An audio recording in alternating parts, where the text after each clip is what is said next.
Hey everyone, if you're into spine-tingling stories that make you question what's real, don't forget to like this video and subscribe to the channel for more creepy tales. Alright, grab a blanket, get cozy, and let me take you into one of the creepiest experiences I've ever had. This isn't your typical ghost story. It's something much stranger. Let's dive in. So, this happened a few years ago when I was living in a quiet town surrounded by nature. My friends and I loved the outdoors, and there was this old lake a few miles out, tucked between dense trees. It wasn't well known. No lifeguard, no beach huts, just a simple remote lake. It had a bit of a reputation, though. The locals warned us to stay away, saying that it was haunted, that it had taken people. But we brushed it off as a small-town ghost story. Anyway, one summer my friends and I decided to camp there. We thought it would be the perfect place to kick back, fish, and just unwind. We packed up some tents, food, and sleeping bags, and set out around noon. By the time we got there, the sun was just starting to dip, casting this beautiful golden light over the lake. Everything was calm, too calm in fact. There was no breeze, no sound of birds, nothing, just stillness. We shrugged it off, though. After all, it was a secluded place, right? But as we set up camp, I couldn't shake this feeling of being watched. Every time I looked around, there was no one there, just thick trees and their long shadows.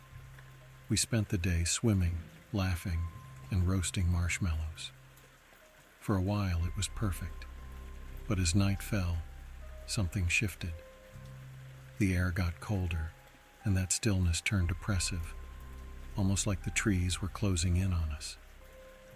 We were sitting by the fire talking when one of my friends, let's call him Jake, mentioned he'd seen something in the water.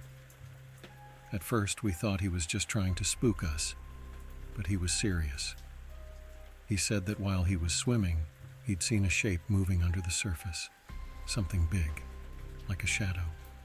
But every time he looked directly at it, it was gone. The rest of us joked it off, saying he'd probably just seen a fish, but deep down, it unsettled me. That lake was murky, dark, and I knew I wouldn't be going for a midnight swim anytime soon. As the night dragged on, the fire began to die down, and we decided to call it a night. I crawled into my tent, zipped up my sleeping bag, and lay there, listening to the quiet. But something felt wrong. You know that feeling you get when you're alone in the dark and you start to feel like something's there with you? That's how I felt, like someone or something was hovering just outside my tent.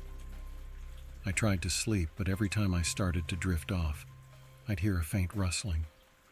It was too rhythmic to be the wind. Finally, I mustered up the courage to unzip my tent just a bit and peek outside. The moon was out, casting enough light to see the silhouette of the trees, and the lake was just visible through the gaps.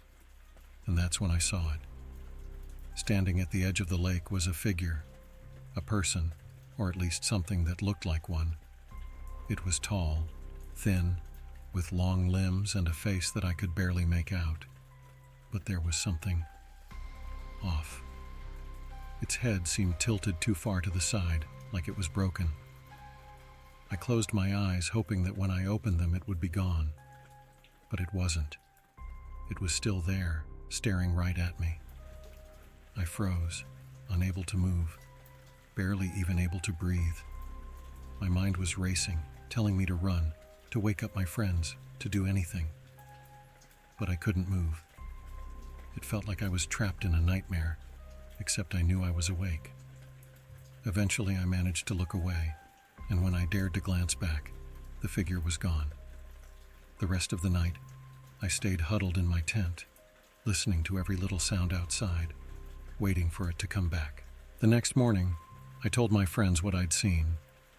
Jake looked at me, pale as a ghost, and said he'd seen the exact same figure, but didn't want to say anything and freak everyone out. My other friends laughed, thinking we were trying to prank them, but I could see it in Jake's eyes. He was just as scared as I was. We packed up as fast as we could and left that place. But even now, I still have dreams about that night.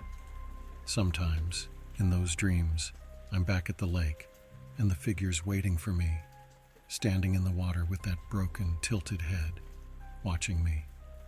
And every time it gets a little closer. And that's the story of my camping trip to the haunted lake. What do you guys think? Just a creepy coincidence, or was there really something there? Let me know in the comments. And if you enjoyed this story, don't forget to like the video and hit that subscribe button for more stories like this. Thanks for listening. And remember, some places are better left alone.